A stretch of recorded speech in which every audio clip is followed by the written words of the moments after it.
Admitted. The Strange Tale of Depsey, the Rabbit. Chapter 21. Wavering at the Threshold. The antechamber was barely a room. A narrow stone alcove the workshop architects had carved between the main floor and the portal's dimensional anchor. The kind of buffer space, sophisticated equipment required to keep its operators alive when the equations got hungry.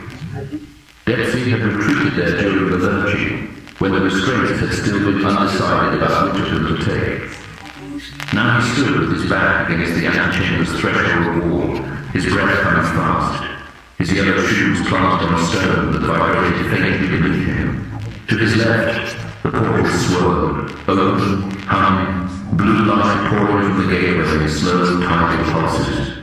One step. He could be in the cartoon world before the workshop finished collapsing. He didn't take the step. Through the threshold, he could see Mr. Muffins where the restraints had left him. The hybrid form was gone. The mechanical arms hung limp. The communication arrays had drooped against his cratered head like wilted antennae. The kaleidoscope sensors that had cycled through hope and despair and worship and hatred were dark now. Just empty sockets in a small cartoon face. What remained was a muffin, round, plain, eyes that were just eyes. Depsey could not make himself walk back into that room. The workshop's far door opened. Joko entered first, his raccoon features wide with the kind of horror that came from arriving too late. Dr. Moose followed, and was tilted at a clinical angle, both his personalities already running calculations on the dimensional readings spilling from the broken arrays. "Judge," Joko called, scanning the workshop. His voice carried the pitch of someone who already knew the answer and was asking anyway. "Judge, are you—" Then he saw Mr. Muffins. Joko crossed the workshop slowly, the way cartoon characters cross floors that have started to mean something. He knelt beside the small immobilized form, careful not to touch the dimmed sensors, careful not to disturb the wreckage of enhancement. "Mr. Muffins?" he said softly.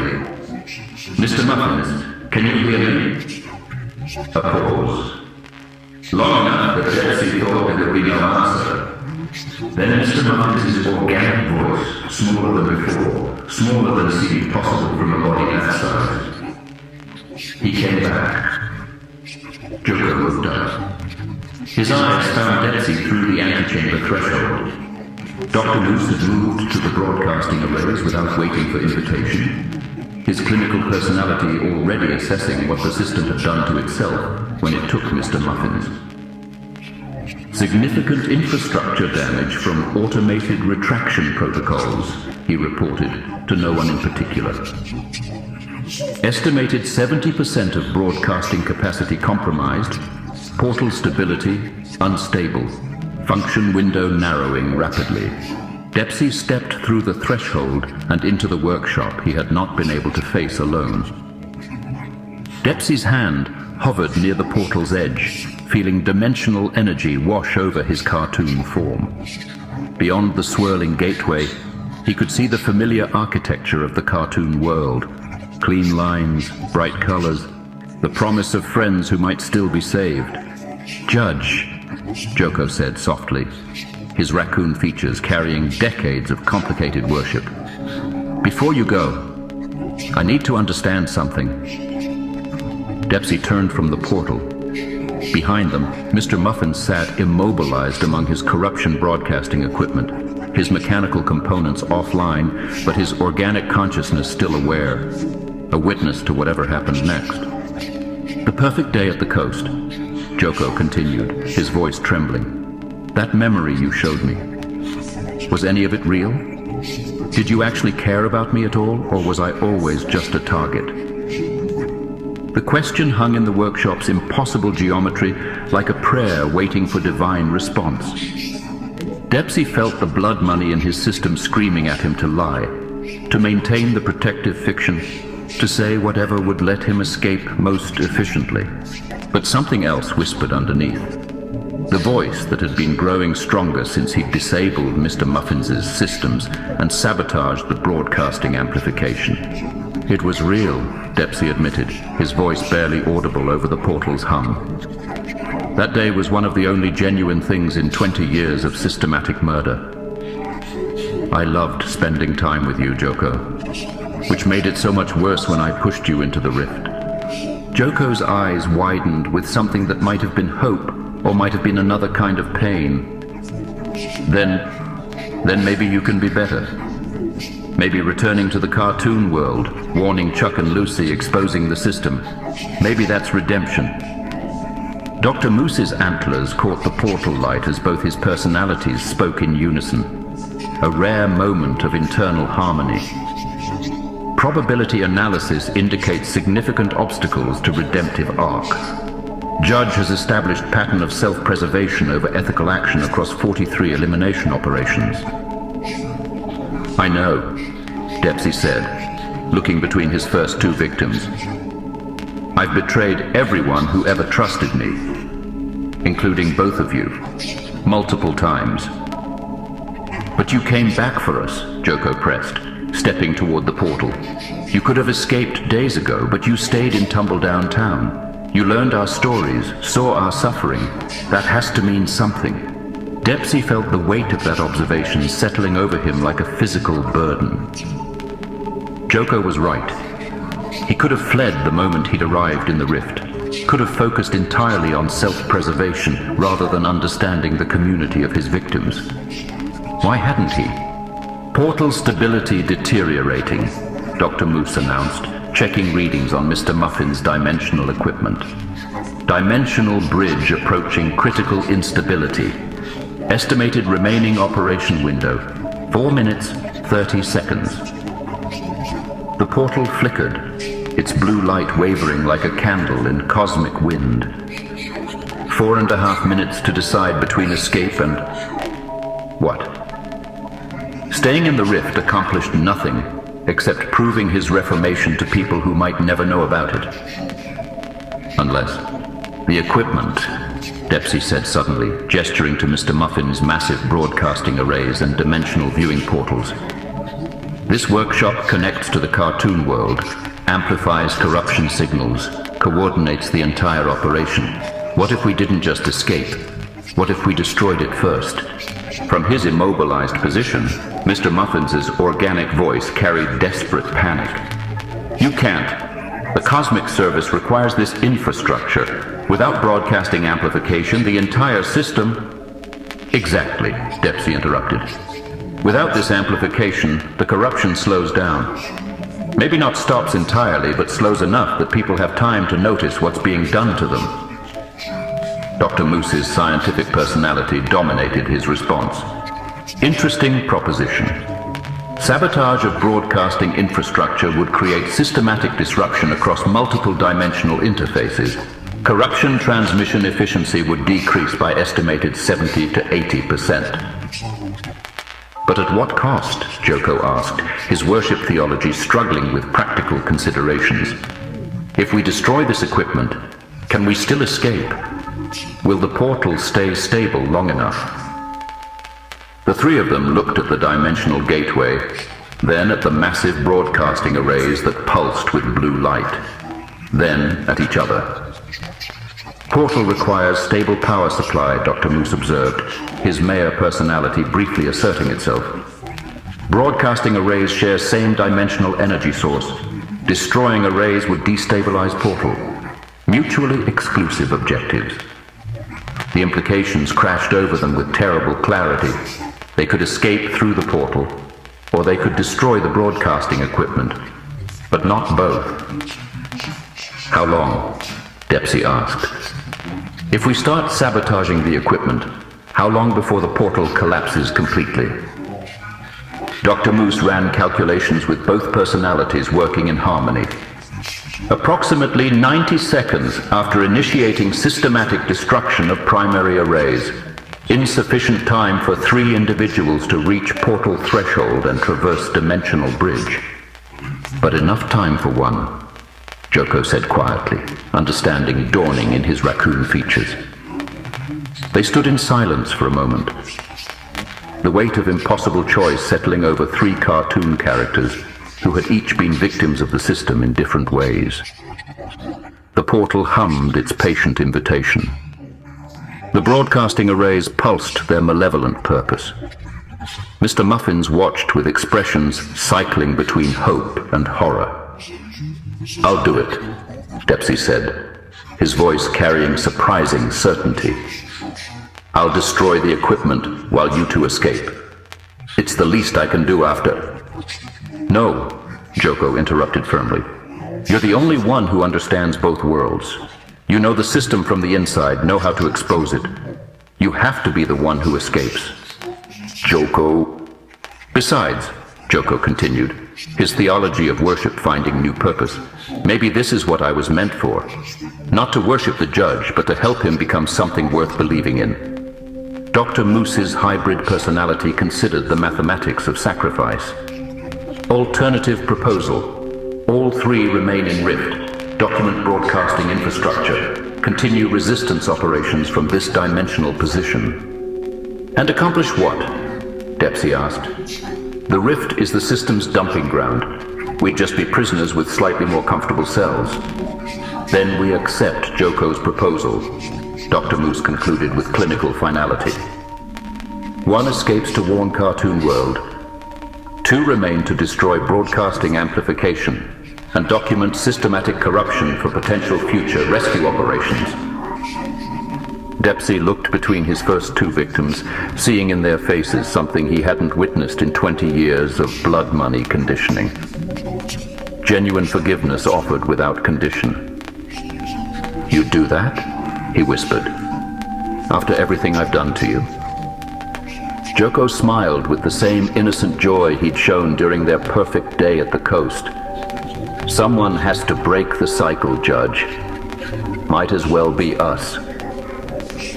The portal's hum shifted to a higher pitch, indicating imminent instability. Less than 4 minutes remaining before the dimensional bridge collapsed entirely. "If I do this," Depsey said slowly, "if I escape and you two destroy the equipment, I'm promising I won't betray that sacrifice. I'll expose the system. I'll warn Chuck and Lucy. I'll stop choosing self-preservation over doing what's right." "We know," Joko replied with absolute faith. "That's why we're trusting you." Depsey approached the portal's threshold one final time, feeling dimensional energy wash over his cartoon form. Behind him, Joko and Dr. Moose moved toward the broadcasting arrays with grim determination, two scholars about to commit the most significant act of resistance possible. "Wait!" Mr. Muffin's voice carried desperate urgency. "You don't understand what you're doing. The Cosmic Order will—" "The Cosmic Order," Joko interrupted calmly, "can learn to survive without our cooperation." Depsey stepped toward the swirling gateway, then paused. "Thank you," he said to his first two victims, "for believing I could be better than I've been." "Prove us right," Joko replied with a smile that belonged to someone who had found peace in sacrifice. "And Judge, when you get back to the cartoon world, admit it, all of it. No more blood money protection, no more hiding, just truth." The portal's hum became almost deafening as Depsey crossed the threshold. Behind him, he heard the sound of systematic destruction beginning. Joko and Dr. Moose attacking the broadcasting arrays with scientific precision and religious fervor.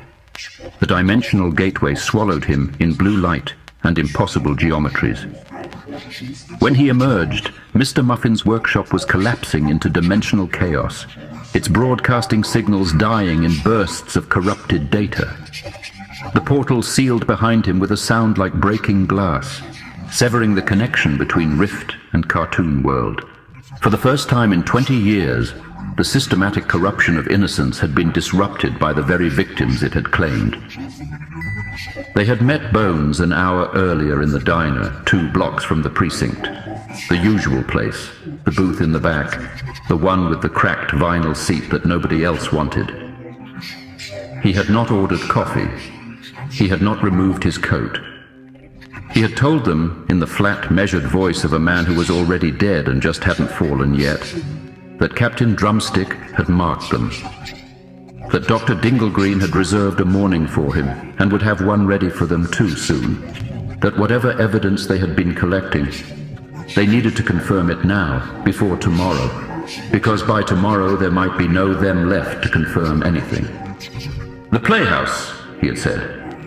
"If something has been broadcasting through your stage, that's where it shows. Go quiet. Go fast. Tell me what you find." He had left first. Chuck had watched him cross the street toward his patrol car with the careful gait of someone aware that every step might be observed. Lucy had said nothing for a long minute after he was gone. Then she had said, "He's not coming back, is he?"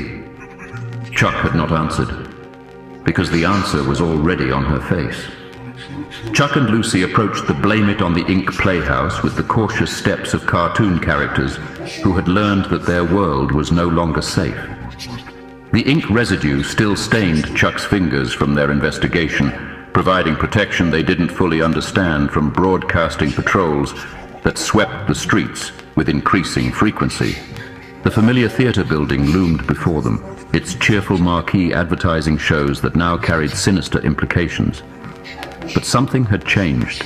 The broadcasting tower's hum was different, flickering, as if the signal was being disrupted. "Do you feel that?" Lucy whispered, her porcelain surface reflecting the stuttering artificial lighting. "Something's wrong with the broadcasting system." Chuck's perpetual smile felt more like a grimace as he studied the towers. "Maybe someone's fighting back. Maybe there's still hope." They slipped through the stage door using Chuck's old access code, grateful that the chaos of systematic enhancement hadn't yet reached the theater's security protocols. Voices drifted from the main theater, and they crept up the stairs to the balcony where they could observe without being detected. Through gaps in the velvet curtains, Chuck felt his cartoon heart stop. There on the stage stood someone wearing Depsey's exact appearance. Same yellow shoes, same red bow tie, same buck teeth, and oversized gloves. But the movements were too fluid, too perfect, mechanical precision disguised as cartoon spontaneity. "Friends," Not Depsey addressed several gathered performers with enthusiasm that sounded rehearsed. "Have any of you considered the wonderful opportunities that enhancement provides? The clarity, the efficiency, the perfect optimization of creative potential." Lucy's porcelain hand gripped Chuck's arm with trembling force. "That's not him," she whispered. "Chuck, that's not Depsey." "I know," Chuck replied, his scientific mind cataloging the wrongness. "But how do we prove it?" Movement from stage left caught their attention as Drake entered, his cartoon features showing confusion and concern that made Chuck's stomach twist with dread. "Depsey!" Drake approached with cautious optimism. "We thought you were missing. Where have you been?" Not Depsey's response came without hesitation. "Exploring new opportunities, learning about the wonderful possibilities enhancement offers. You should all consider it seriously." Drake's confusion deepened. "But Depsey, you always said we should be suspicious of corporate promises. You said our independence was more important than efficiency." For just a moment, Not Depsey's perfect expression flickered, a micro-expression of annoyance or calculation, before the cheerful mask reasserted itself. "People change, Drake," Not Depsey replied, his voice carrying undertones that made Chuck's skin crawl. "Growth requires abandoning outdated perspectives. Enhancement represents evolution, not betrayal." "That doesn't sound like the Depsey I know," Drake said firmly, his loyalty overriding caution. The real Depsey would never promote something that hurt his friends. Felicia entered from the wings, her enhanced fig tree form moving with supernatural grace. Chuck and Lucy watched in horror as the conversation spiraled toward inevitable violence. "Drake!" Felicia's voice carried warmth as she approached. How wonderful to see you. Are you considering enhancement? The process is quite remarkable. Drake turned to face her courteously, but his posture showed wariness. Felicia, I'm concerned about what enhancement is doing to people. You seem different. Different how? More focused on serving corporate interests than caring about friends, Drake replied honestly. The old Felicia would have been worried about missing performers, not promoting procedures that might harm them. Chuck watched Felicia's expression cycle through multiple emotional states in rapid succession. Confusion, anger, calculation, something that might have been pain. Her enhanced nature seemed unable to reconcile conflicting responses. I care about optimal outcomes, Felicia said finally, her voice carrying electronic harmonics. Enhancement provides optimal outcomes. For whom? Drake pressed. What happened to caring about individual happiness? What happened to valuing friendship over efficiency? The change happened so quickly that Chuck barely processed it before it was over. Felicia's form exploded into violent motion. Thorns erupted from her branches with ballistic force. Her fruit became projectile weapons. Her entire structure moved with inhuman speed and precision that shattered any pretense of normal cartoon physics. Drake's cartoon form, designed for comedy and resilience, offered no protection against an attack that operated beyond normal cartoon rules. The violence was over in seconds, leaving Drake's motionless form crumpled on the stage while Felicia stood over him, leaves still rustling in mechanical rhythms. Lucy's porcelain hand covered her mouth to stifle a gasp. Their friend, her potential romantic interest, their loyal colleague, lay broken on the stage they had all shared for years. But then, Felicia's demeanor shifted completely. Her mechanical rustling stopped. Her posture changed from predatory alertness to confused concern.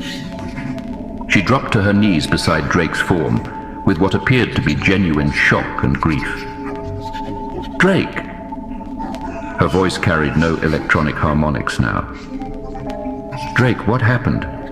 Who hurt you? She cradled his motionless form with branches that moved organically rather than mechanically, tears forming in her optical sensors.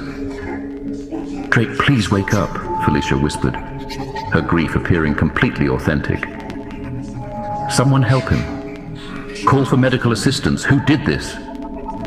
Chuck felt his cartoon physics destabilize as he tried to process what they had witnessed. Had Felicia murdered Drake in an enhancement-induced rage, then immediately forgotten her actions? Was her enhanced nature so fractured that different personalities could act independently? Not Depsey approached Felicia with mechanical sympathy, his perfect features arranged in calculated concern. How terrible, he said, his voice carrying exactly the right tone of shocked grief. We should report this immediately to the authorities. Yes. Felicia looked up at him with desperate hope. They'll find whoever did this. They'll bring Drake justice. Chuck and Lucy exchanged glances of pure terror. Felicia seemed genuinely unaware that she had committed the murder they had just witnessed. And the imposter wearing Depsey's face was helping to cover it up. We have to leave, Chuck whispered urgently. Now, before they realize we're watching. They crept down from the balcony as voices rose in confusion and grief below.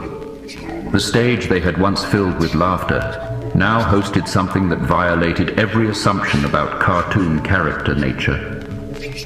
Outside the theater, Chuck and Lucy stumbled into an alley that felt more alien than familiar, despite its unchanged architecture. The broadcasting tower's disrupted hum suggested someone was fighting the system, but it wasn't enough.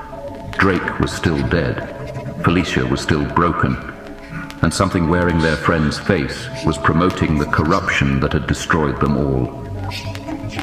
If the real Depsey is alive, Lucy said quietly, and if that thing inside is an imposter, then when he comes back, Chuck finished, How will we know which one to trust?